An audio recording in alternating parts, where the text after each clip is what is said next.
In 33 hours, we have made historic progress for Charlie. Charlie was shot at 12:23 p.m. on Wednesday. The first FBI agents arrived on scene in 16 minutes with chiefs of police at 12:39 and secured the scene. The FBI immediately launched fixed-wing assets. We utilized these assets to transport personnel, specialty technicians, hostage rescue teams. We also utilize these assets to go back and forth from the East Coast and here in Utah to transport forensic evidence and other evidence that will be analyzed and is being analyzed at our FBI laboratories in Quantico and other laboratories, including the ATF.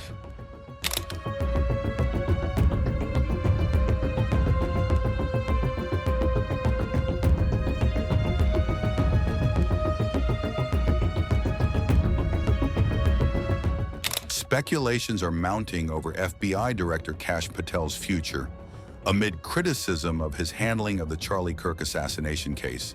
Several reports claim that former Missouri Attorney General Andrew Bailey, now Deputy FBI Director, could eventually replace Patel.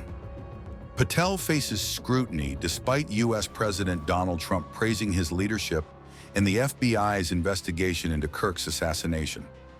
As per reports, Trump's frustration with Patel stems from past clashes with Attorney General Pam Bondi over the Epstein case.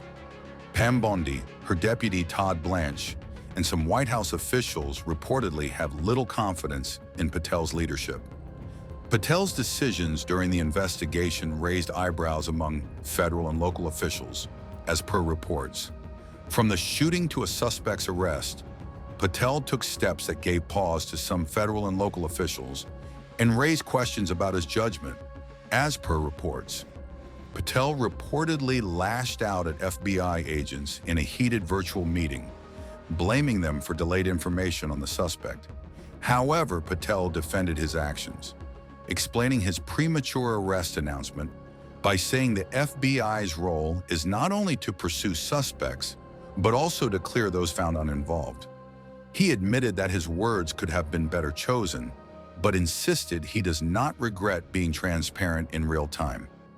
Patel argued that no FBI director has ever been more open or more willing to work with the media during a high-profile case. He further outlined the sequence of events that led to the arrest of Charlie Kirk's suspected killer. The suspect, Tyler Robinson, was arrested after a 33-hour hunt, largely credited to his father providing key information. Patel initially announced the suspect was in custody, then corrected the statement, creating confusion among the public. And then he took back his statement and said the suspect was released. They actually got a wrong person. Some former FBI officials reportedly called Patel's actions during the crisis a public inability to meet the moment as a leader. A White House official reportedly defended Patel, saying he is working tirelessly to ensure justice for Charlie Kirk. However, Andrew Bailey has clarified that he is not replacing Patel, calling reports of division in the FBI simply false. Thank you, Governor. This is what happens when you let good cops be cops. The FBI and our partners are proud to stand here today together to bring justice to the family of Charlie Kirk and honor his memory. I want to express my deep gratitude to President Trump, the Vice President, and the entire White House who have been so incredibly supportive with both resources and just personally to the FBI as a team. They had our backs the entire way, and I just want to express my gratitude for giving us the resources we need to operate in this space to bring this sort of justice at this sort of speed. In 33 hours, we have made historic progress for Charlie. Governor Cox, our partnership has been absolutely incredible these last few days. Our partnership will endure. Your state and local partners, your sheriffs, your DPS community has been unbelievably impressive in the hardest of times. And a case like this cannot be solved, cannot be brought without partnering with your state and local authorities. The FBI has a certain role to play, and we will play that role, and we will lead out for the federal government. But Governor Cox, we are so grateful for your state partnership that led out on this investigation. A little bit of the timeline. Charlie was shot at 12:23 p.m. on Wednesday. The first FBI agents arrived on scene in 16 minutes with chiefs of police at 12:39 and secured the scene. The FBI immediately launched fixed-wing assets. We utilized these assets to transport personnel, specialty technicians, hostage rescue teams. We also utilized these assets to go back and forth from the East Coast and here in Utah to transport forensic evidence and other evidence that will be analyzed and is being analyzed at our FBI laboratories in Quantico and other laboratories, including the ATF.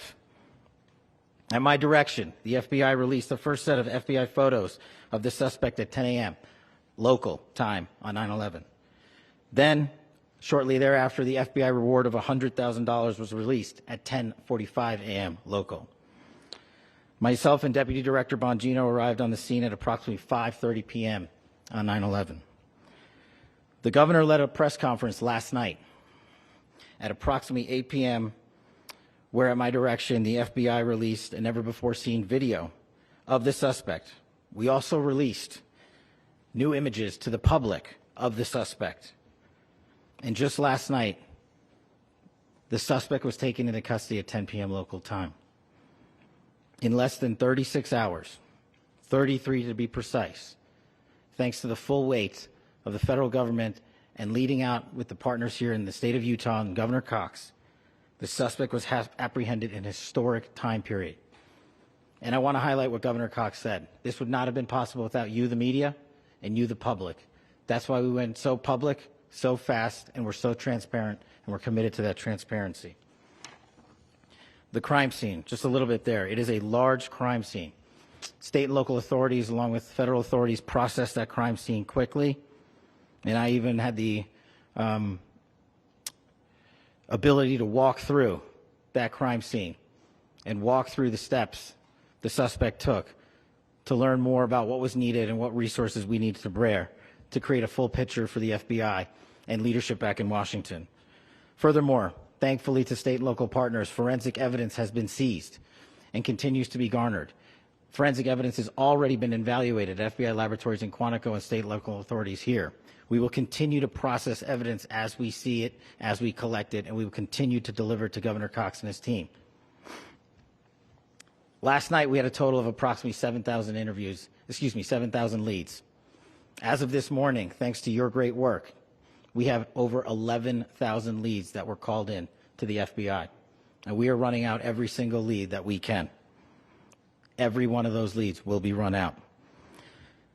The arrest is a testament to the dedication of good law enforcement being great and partnerships in law enforcement, which I've tried to highlight as my tenure as the director of the FBI.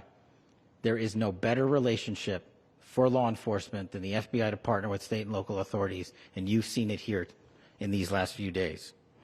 The FBI Salt Lake Field Office, along with our offices in LA, Phoenix, Denver, San Antonio, Las Vegas, Pittsburgh, Buffalo, our headquarters component in Quantico, all participate in the FBI.